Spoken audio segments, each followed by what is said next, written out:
Assalamualaikum warahmatullahi wabarakatuh. Perkenalkan, nama saya Amanda Valentina Putri, NPM 211000114, mata kuliah Filsafat Hukum, dosen pengampu Pak Muhammad Alfi Pratama S.Phil M.Phil.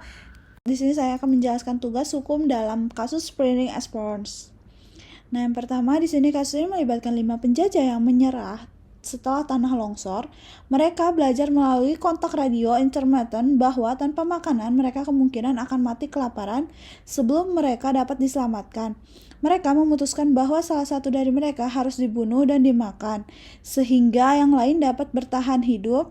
Mereka menentukan siapa yang harus dibunuh dengan melempar sepasang dadu, tetapi mereka melihat mesin nirkabel portable di dalam gua yang dapat membantu mereka menghubungi orang-orang di kampung penyelamat melalui mesin serupa yang dipasang di sana.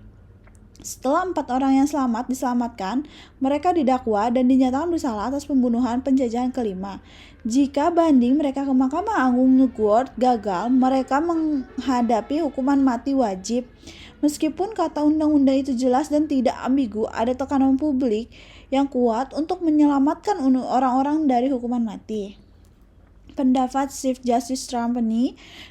Dalam analisa Chief Justice Trapani terhadap kasus Spring Esports, terlihat jelas bahwa dia mendasarkan keputusan pada prinsip-prinsip positivisme hukum.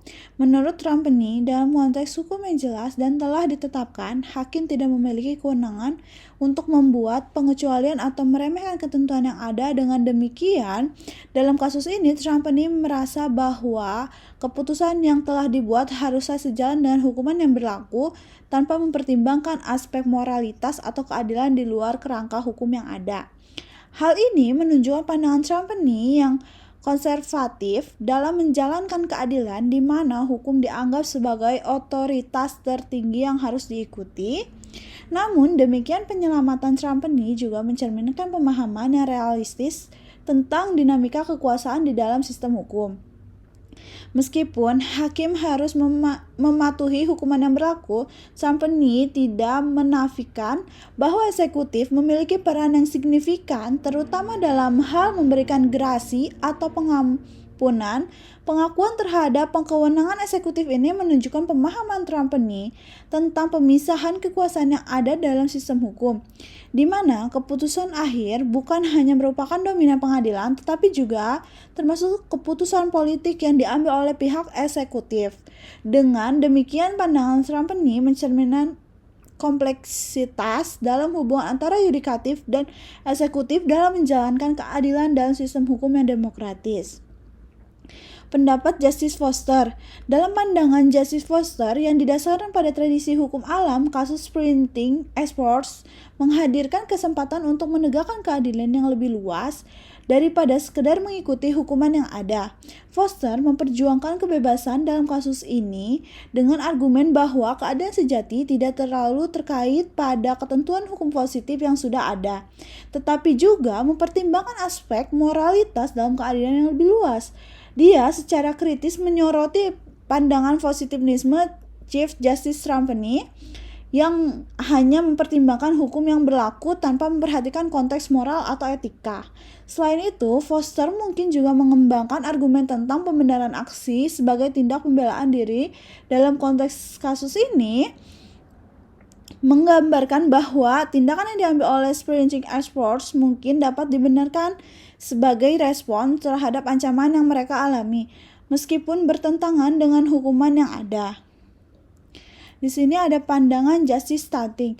Justice Tanti menarik diri dari kasus Spring Esports mungkin menunjukkan keraguan atau ketidaknyamanan terhadap sudut pandang yang diambil oleh kedua belah pihak.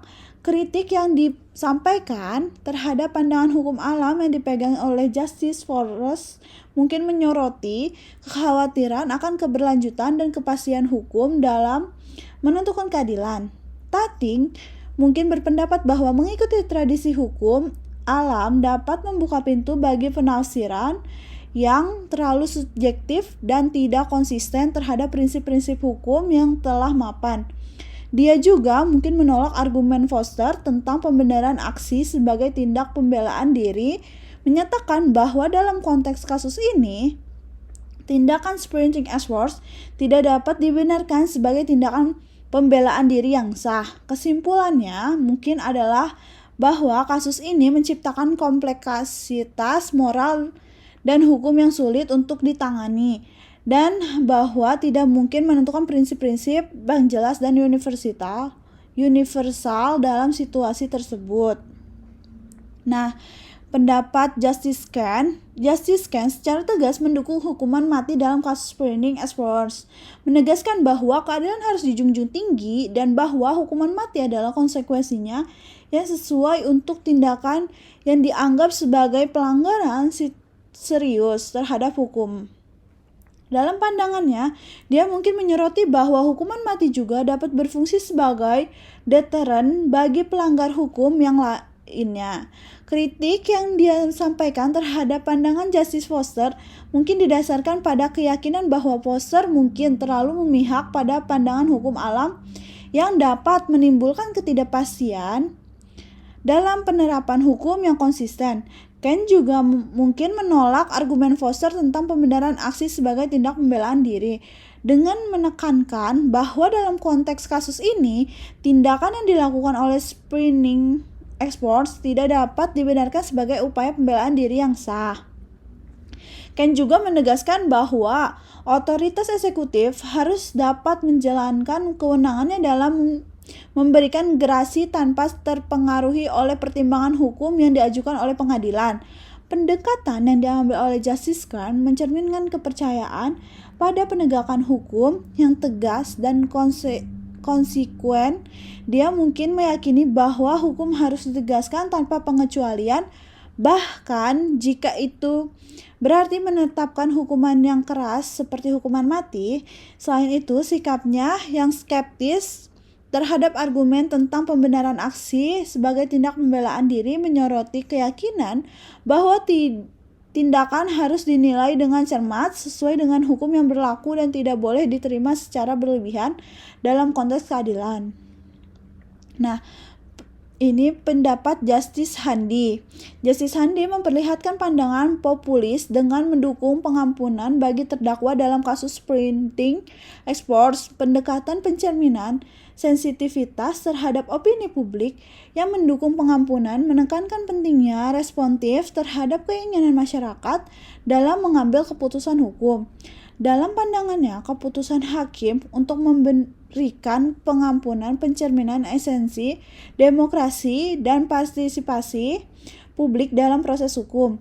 Dia mungkin juga mengkritik keputusan sebelumnya yang mungkin dianggap tidak responsif terhadap aspirasi dan nilai-nilai masyarakat luas, menyoroti potensi ketidakdemokratisan dalam keputusan pengadilan yang tidak memperhitungkan pandangan publik secara memadai. Pendekatan Handy menyoroti pentingnya integrasi nilai-nilai demokratis dalam proses peradilan untuk memastikan keadilan yang lebih inklusif dan responsif terhadap kepentingan masyarakat secara keseluruhan.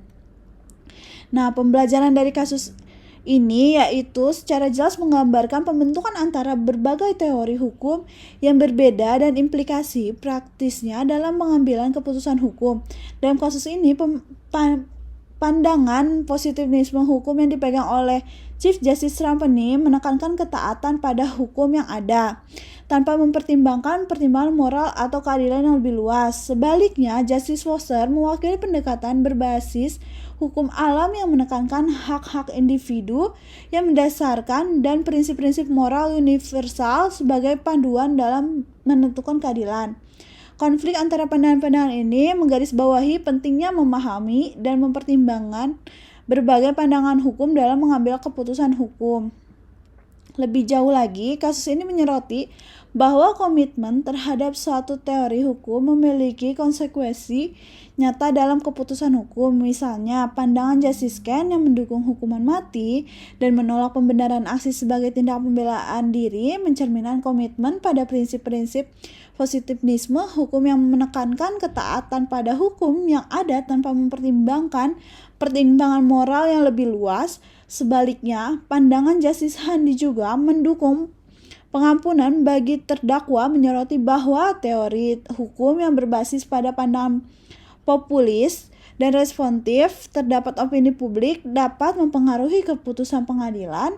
Dengan demikian, kasus ini menekankan pentingnya pengakuan atas perbedaan pandangan hukum dan pemahaman atas implikasi praktisnya dalam proses pengambilan keputusan hukum. Mungkin sekian presentasi saya. Assalamualaikum warahmatullahi wabarakatuh. Mohon maaf bila ada salah-salah penyebutan atau salah-salah dalam pengucapan. Terima kasih.